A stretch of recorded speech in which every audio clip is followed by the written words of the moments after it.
Yeah. Welcome to my window where I'm transparent enough to let you use your screen to peer into my mind. Alright, so boom. Today's illustration is it's describing a man jailbreaking his phone. Now, I only used iPhone because it's the forbidden fruit adds to the imagery and the analogy I'm about to propose. So, I think there are a lot of misguided Christians giving out information about the Bible concerning lifestyle choices.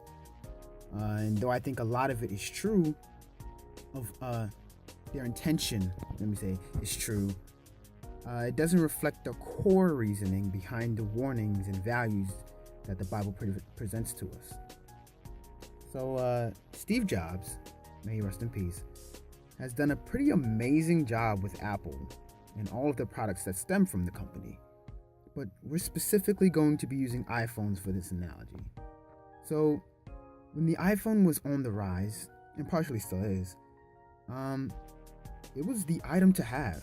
Well, it still is, I guess.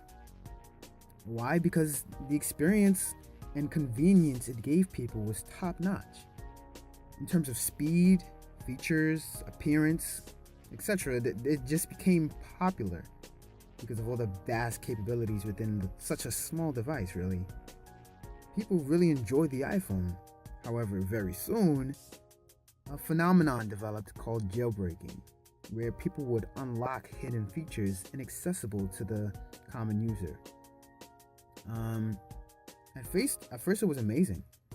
There are even more capabilities that are revealed that morph the original foundation of the device and expand the experience of the iPhone like 10 times over. However, what most people don't talk about is how much an incredible risk jailbreaking requires. There are even multiple warnings about what it could do to your phone before the process, probably even during. And not only does your phone insurance not cover it, but after a while, your phone begins to slow down or occasionally glitch up, and some even shut down completely with no warning at all. It happens. Sometimes phones don't even get through the process of jailbreaking, and the owner has to get a new phone altogether immediately. Think about it though. If Steve Jobs presented a product, he would want people to enjoy it to its fullest extent without having to really jailbreak it.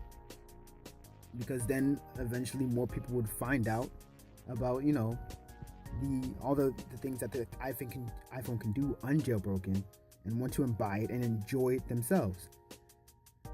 Well, assuming any developer, assuming they have good intent, why would that developer store hidden features in their product that have high possibility of destroying the product and the experience of the user altogether once those hidden features are discovered? Assuming that developer has good intent. It just doesn't make sense. Now, hold that analogy, let me flip it. Okay, bear with me here, but in the loosest sense, right? This occurrence reflects our relationship with God. God has provided us with life.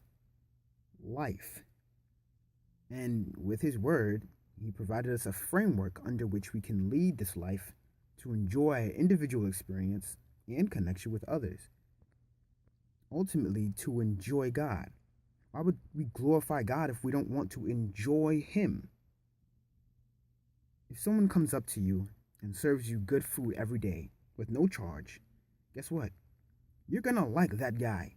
And you're gonna tell everyone else about how much you like that guy. So why would God give us life just for us not to enjoy it without being quote unquote jailbroken? It just doesn't make sense. Steve Jobs, like God, has offered us something within specific parameters so that we can enjoy it, what He has offered us. If you choose to do your own thing and jailbreak what God has so freely given, despite the warnings from His Word or even other quote-unquote users, that choice is still yours. But understand that the risk is guaranteed and its consequences far outweigh the rewards. Now, jailbreaking here could be translated as sin, right? from the smallest to the greatest, and it's all equal to God, every last bit of it. Like, even if you jailbroke your phone a little bit for one feature, it's still jailbroken. You ignored the warnings and you ignored the signs. It was fully within your right to do so. It's completely your choice. In life, you have no one else to blame for your choices. Sin is ultimately a choice you made.